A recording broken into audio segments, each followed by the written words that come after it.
Hello again. We are at the last part of Chapter 6 in terms of our lecture material. Chapter 6C, we're still talking about external recruits. This is part 2 of a two-part series, but part 3 of the overall series about sourcing and where we look to find employees.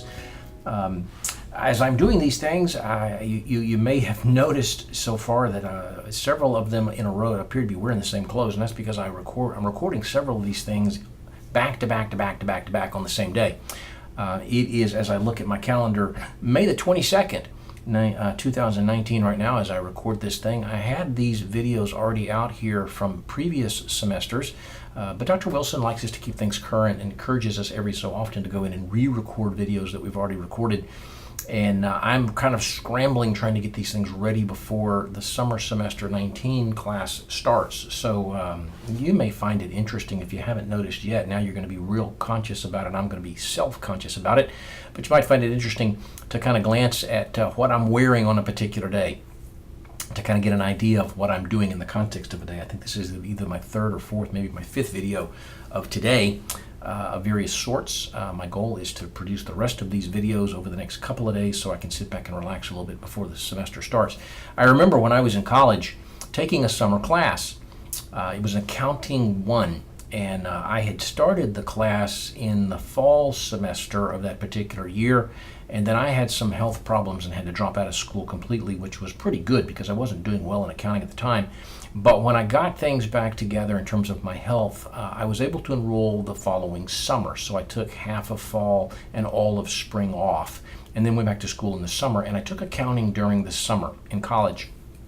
And I did great the second time around because the teacher I clicked with better, I understood better, but it was the context of this in terms of what I'm wearing right now is that it seemed as though this professor wore the same thing almost every day to class. He had, as I remember, had a tan suit. And so after the first couple of days, it looked like he had the same suit on every day. I started making notes in my notebook. I'd sit there and listen to the lecture of the class, and by golly, that's been so long ago, I don't remember anything whatsoever about the content, but it's interesting that I remember this thing about that he wore the same thing almost every day.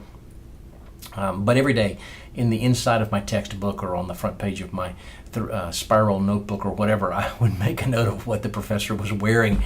He had the tan suit, and today he had on a tie that I remember looked like lightning bugs because it had little lines on it, zigzag lines that I thought were the trail of the lightning bug as he moved across his tie. And every now and then the tie would change, but it seemed like he wore the same thing every day. I try to make these video lectures a little bit interesting.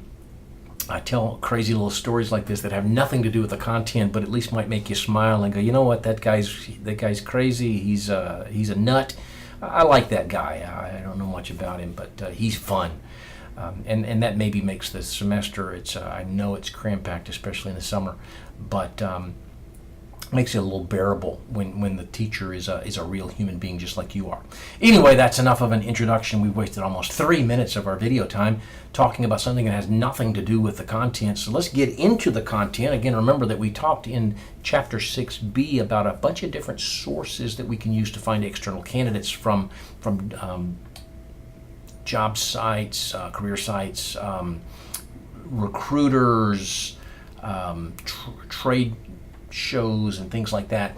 And we go through the rest of the list here today. I think in this particular video, we've got about 12 or 14 different other resources.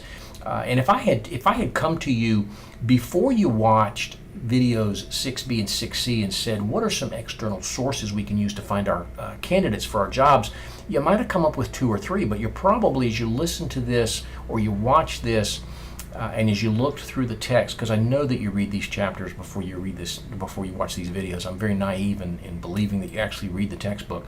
But you're probably saying, God, there's a lot more of these things than I ever imagined.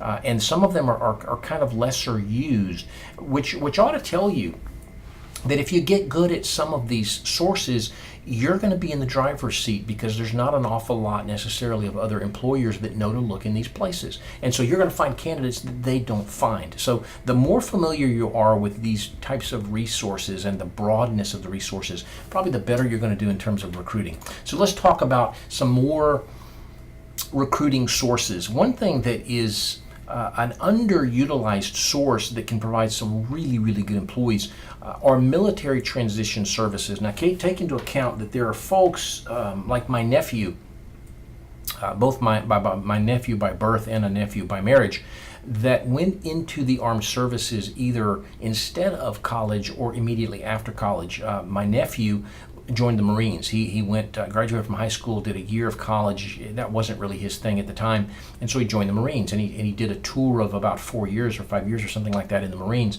When he came out of the Marines, he had lots and lots of skills that he developed in the Marines, like discipline and honor and integrity and things like that, that would serve him well in other jobs, and he didn't have those skills before he went into the Marines.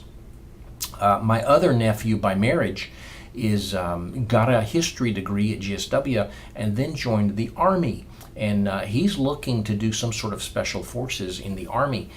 And he is developing all kinds of skills, both in terms of the discipline and the integrity and the honor and the brotherhood and that kind of thing, reliability and dependability and work ethic. But also, he's had the opportunity to train on things like computers, and he's done a health type, first aid type thing. So when he decides to get out of the military, he's going to have bunches and bunches and bunches of really, really, really good skills that can put him into a lot of great roles in organizations.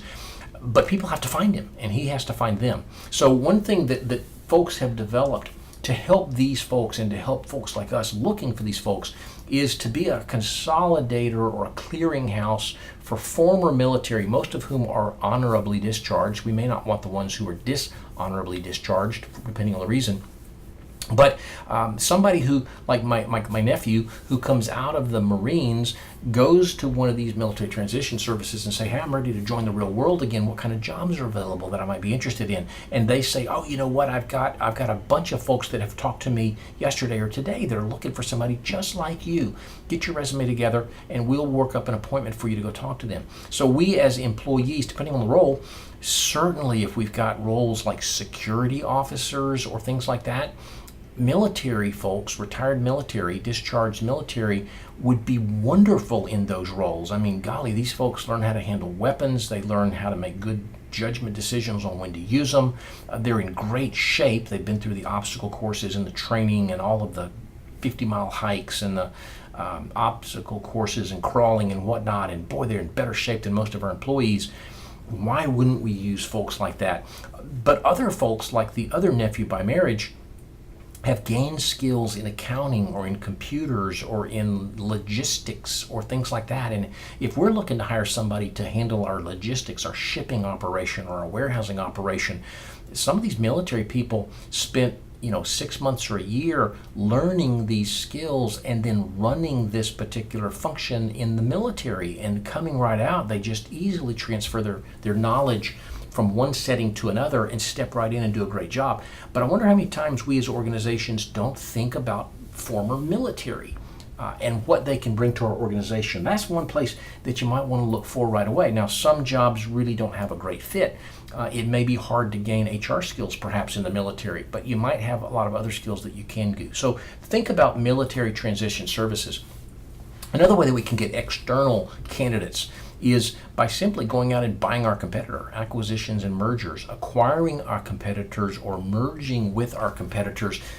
If we run a pretty large manufacturing plant of men's shirts, and we go out and buy a small company that manufactures men's shirts, suddenly, they're very similar, they've got the same kinds of jobs, suddenly we've got a bunch of employees that we can bring into our organization, either keeping them in that organization as a satellite location of us, or saying, you know what, you're a really great accounting manager and we need an accounting manager, let's shift you from that particular part of our organization into our corporate headquarters. It can be very expensive to buy out our competitors. And it may very well be that there are people working for our competitors that we wouldn't hire in a million years, and we wouldn't want them moving into our jobs. But there are also equally likely some really good people in those roles that could work really well here. In fact, there may be that we've got a pretty good marketing director, but they've got an outstanding marketing director. So we shift them. We can supplement our own workers, or we can replace our bad workers through acquiring similar firms, maybe not even similar firms. We produce tires and they produce neckties, but managers are managers in theory. Accounting people are accounting people in theory. So buying some other company that's already trained their workers and then using those workers in our roles is one way. Merging with another organization, whoever is the lead in the merger has more call over moving people from one role into another, but that's a possibility. One that's not quite so honorable, perhaps, is the idea of raiding or poaching. Now, we talked about in the last video 6b, observation, looking at where our competitors go to find people to fill roles and copying what they do. A variation of that, and that's reasonably honorable, is to say, hey, listen, you've already done the hard work, teach me what you did and let me replicate what you've done. But a less honorable role is to say, you know what, they've got a pretty good shipping manager, warehouse manager. We could just go over there and catch them as they walk out of the building and say, hey, we can give you a raise, we can give you better working conditions, we can give you more authority. And finding the better workers at your competitor locations and enticing them to come to work for you. That's what the idea of raiding or poaching is. And a lot of folks say, well, that makes sense to find people that have been trained, but it's unethical at times. Because when the company hires you and invests in you and trains you, they're looking for a return on that investment. And it's really frustrating as an organization to train you and then to have you leave and let some other organization get the benefits of the training that we've provided for you. That kind of ties in the HR perspective with programs that are becoming very popular today of tuition reimbursement, where we say, listen, if you want to go to college, maybe you don't have a college degree. Some of you in this class right now don't have a college degree, and you're getting your college degree, and your company is helping to pay for your college, and you're paying your tuition and whatnot. But the general understanding is that we've got this at least informal, if not formal, written agreement that we're going to pay for your college, but when you're done, you got to stay here for a while, and we've got to get a couple of years worth of this knowledge that we've paid for before you think about going somewhere else. Hopefully, the fact that we have paid for your college means that you're going to be happy with us and you're going to stay here for a while. But if you have the intention of getting your college degree and letting us pay for it so that you can go somewhere else, that's kind of unethical and kind of morally challenging, especially, that's one thing if you as the employee have that perspective. It's something altogether different if I, as an employer, know that my competitor pays for college degrees and I just kind of wait and watch, and once that person gets the degree, I snag them away and get the benefit of the other company's investment, that's illegal. Not illegal, but it's unethical. But it's an option. Hopefully you don't go to that option, but it is an option. Networking are those casual interactions that we have in the environment through our Kiwanis clubs, our Rotary clubs, through our churches, whatever, the Little League games where we kind of chat with the other parents, where we say, you know, this is what I do, and this is the kinds of things that our company does. And these are the jobs that we have available. Gosh, if you're looking for a job, maybe I can help you find something in our organization. Or maybe you're not looking for a job, but your son's about to graduate and he's looking for a job, or your cousin is getting ready to find a job or getting ready to change jobs.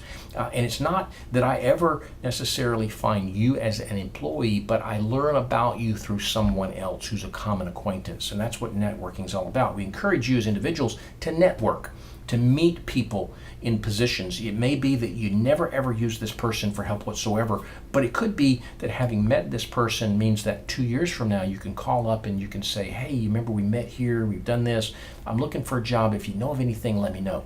But networking is a good opportunity. Social media is the next one. It's becoming more and more the rage, where we as an organization post our jobs on Facebook and on LinkedIn and on Twitter and all those kinds of things. And make those aware.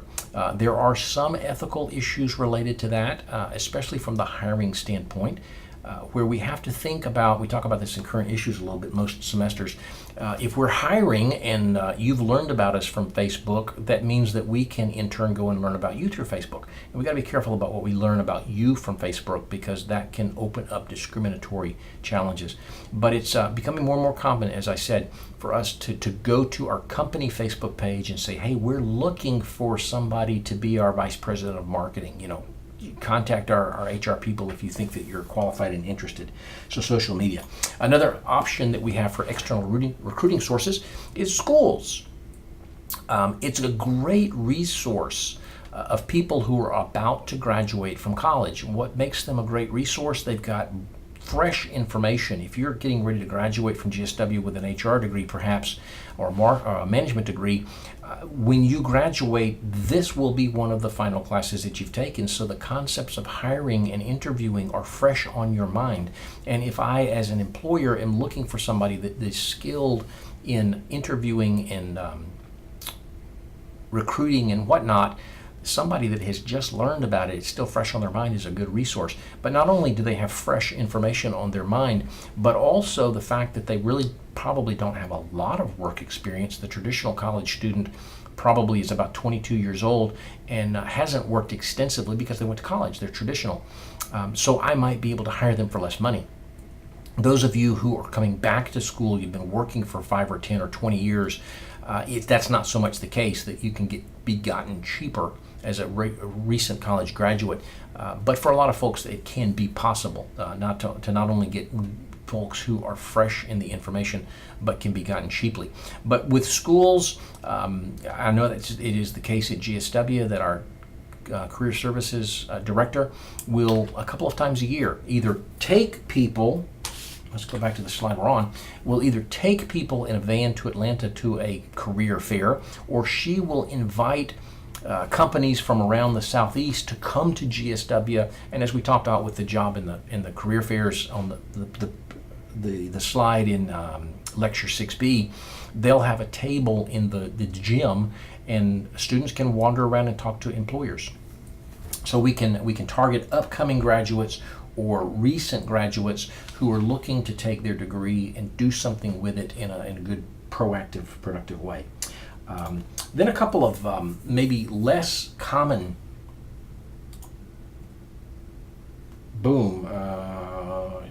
previous employee. Yeah, okay, that's next on my note list there.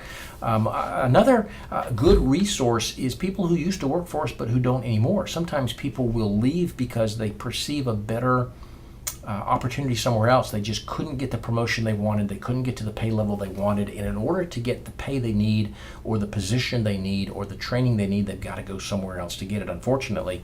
But maybe they're not happy there. So they leave us, they go to work for the guy down the street, and after a year they're going, you know what, this is just not what I thought it was. But we left on good terms. We might call them a boomerang hire because they go somewhere else and come right back. It's like throwing the boomerang, it spins around and comes back to where it started. It's always good when you can, when people leave of their own choice, not because you're dismissing them or firing them, but they're leaving on their own choice to say, hey, listen, we really enjoyed having you here. We respect the fact that you've got to provide for your family. But please know that if that doesn't work out, there's always the open conversation that you can come back here.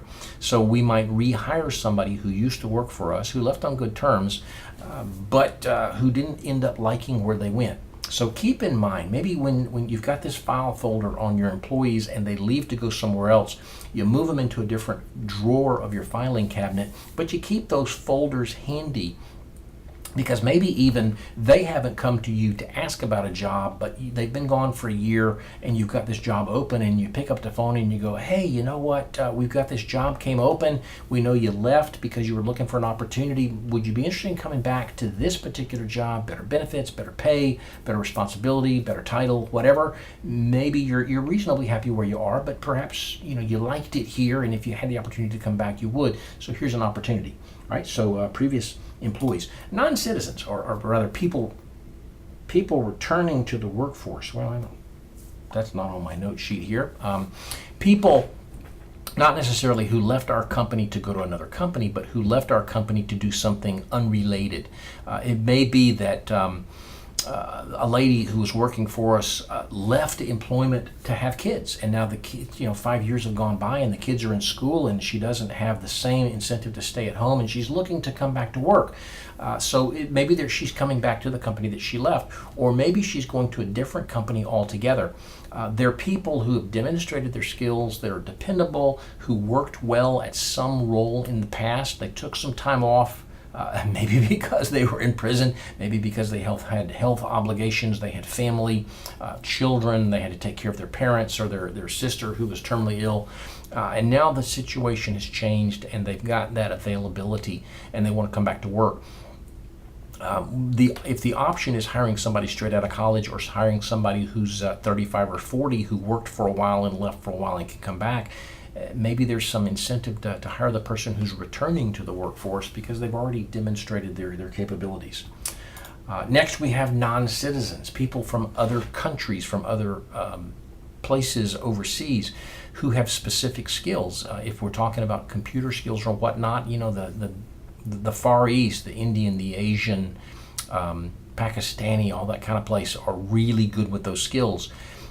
Some of them are just not finding opportunities where they live in their home, and they're looking to come to places like the U.S. where there's lots of opportunity. And there are certainly some challenges in terms of language problems or accents or things like that. There may be legal issues involved. If somebody's coming over here to work from another country, you've got to have a sponsor. They've got to go through the process of work permits and visas and H-1Bs and things like that. But we got to understand that there's a lot of really, really talented people who aren't American citizens that might be great opportunities to join our workforce. Next thing we can do is we can look for walk-ins. And that's kind of ties in with that job advertisement thing or putting a sign in the window. People we wouldn't necessarily ever think of who are looking for jobs, who aren't just kind of sitting back in their living room in their boxer shorts looking online at job postings, but they're actually getting dressed up and they're going out and they're going to businesses and they're knocking on doors and just checking to say, hey, are you hiring? What you got available? I'm interested. Here's my information if you're interested as well. Non-traditional sources that we can go to, workers who have disabilities. There are a lot of folks out there that are in wheelchairs that are tremendous employees if we make it possible for them to succeed. There's a lot of folks that have hearing problems that need interpreters or sign language people. Or there are people that have really poor eyesight and they just need large computer screens or something like that. And we might overlook them right away, or they might feel a little bit intimidated to apply right away. But they've got the knowledge, skills, abilities, and other characteristics, the KSAOs. They just need some extra little push or incentive or assistance to be able to be successful. So maybe we can provide a reasonable accommodation. You remember that from Intro to HR. You remember that from employment law if you've taken that class. Somebody that's got a documented disability, which is something that impairs a major life function, ability to walk, ability to see, ability to hear, that sort of thing, but otherwise is capable, might just need you to give them some special equipment or might need you to put their office on the first floor instead of the second floor. And we have an obligation as employers to look for people who are capable with a reasonable accommodation, with the understanding that we don't have to do anything that is crazy. We don't have to do anything that produces for us or imposes on us an undue hardship. Hopefully all those terms are familiar. And the benefit of a class like this is that you hear terms from HR law and from Intro to HR and different things like that, and you go, you know what, this stuff overlaps and it makes sense and it fits together. But handicapped citizens, very, very underutilized resource. Another one is older workers. There are a lot of folks, not so much like the people who left to go take care of folks, but who worked for a long time and very fulfilled in their career, and they retired. You know, I mentioned in my biography that my dad worked at the Coca-Cola Company for 35 years or so and retired. And he's been incredibly happy being retired for 30 some odd years, just putters around the house and works in the yard and does things like that. Initially, after retiring, he had a hobby of taking wood and a knife and carving little figurines and selling them at trade shows and craft fairs and things like that. And he doesn't do that so much anymore, but he likes puttering around. But there's a lot of people that retire because they're kind of tired of the grind. And after a month or two or a year or two of being retired, they go, this is not what I thought it was. I'm bored and I'd like to do something. Now I don't want to get back into that vice president's role with the pressure and the stress that I did, but doing something. You know, I could move into an entry-level position. My goodness, how many retired people end up going to work at at Walmart being the greeter at the door. I mean, there's not a lot of stress on that, and you get social outlets. You get to talk to people and smile at people and get out of the house and do something and make a little bit of money. There's not a lot of responsibility. The pay is probably low, but they may not be doing it for the pay anyway. They may be doing it for the opportunity to interact with people, to be a little bit more comfortable financially, or for social outlets. But we may instinctively overlook older people because we might have the impression that they're looking to come in at a high level to take advantage of lifelong developed skills at high rates of pay. And we may initially see a resume and go, well, gosh, this guy's retired from Coca-Cola. There's no way that we can afford him and give him the responsibilities that he wants. And we don't even ask. And it may be that he's just looking for somebody he wants to sit behind the front desk and greet people as they walk in the door. And gosh, we could get that for $20,000 a year, not the $140,000 that he was making when he retired. So think about the older workers in terms of being a resource where we can provide them some benefit, and they can fulfill some needs that don't necessarily get met in their retired life. What else have we got? Welfare recipients. Certainly there are those on welfare. They're happy on welfare and they're just going to sit back and enjoy the welfare. And they're not able to work, or they don't want to work for some reason. But you got to believe that there are those out there that don't want to be on it. There's something that has caused them to have to be unemployment, welfare, whatever, but they'd rather be working. And they don't have a work history. And so when we see their resume, like, you haven't worked for 5 years, what's the problem? I'm kind of skeptical. But talking to them and understanding, something caused me to be unemployed. I've dealt with that, and now I'm ready to get back. So the welfare recipients potentially is a non-traditional source. Folks who have to rely on some other resource like the government or some nonprofit organization for their subsistence, to be able to meet their daily needs, food and shelter and utilities and whatnot, but they want to be working.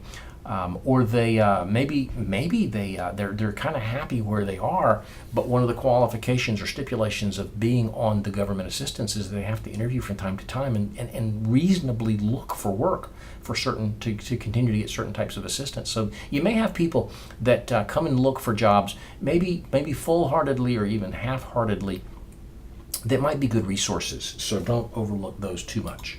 All right, that's the last part of the section on external sources.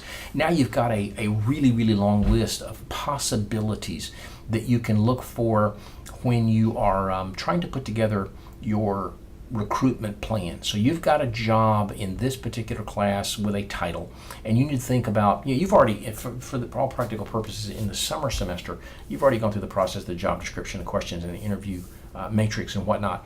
But at some point in the process, probably more so at the beginning than at the end in most real life scenarios, you've got this job that's open, you got to figure out what to do with it and how to fill it. And so you got to go and figure out how you're going to advertise and where. So thinking about these internal resources and these 2 PowerPoint video presentations of external resources, you can start to think about what makes sense for this job. Where can I find the skills that I need for this job? And you can start to build together what might be a memo that you would give to your boss and say, here's the position that's open. Here's where I recommend that we go to look. Here's the sources that I recommend that we get to use and why I think they're effective. And we can narrow down that we're going to use these 6 sources or these 8 sources or whatnot. Maybe we can target the plan a little better on how we're going to recruit for this job and get somebody to fill it quicker. Well, that's enough for now. All 3 pieces of our Chapter 6 in our textbook have been covered through PowerPoint and through video lecture, and you're ready to take a quiz over Chapter 6 and then get yourself settled for whatever comes next. Hope you're having a good semester and a good day so far as you listen to this, and you're excited about what you've learned and how you're applying it and what's going to come next. But bye for now.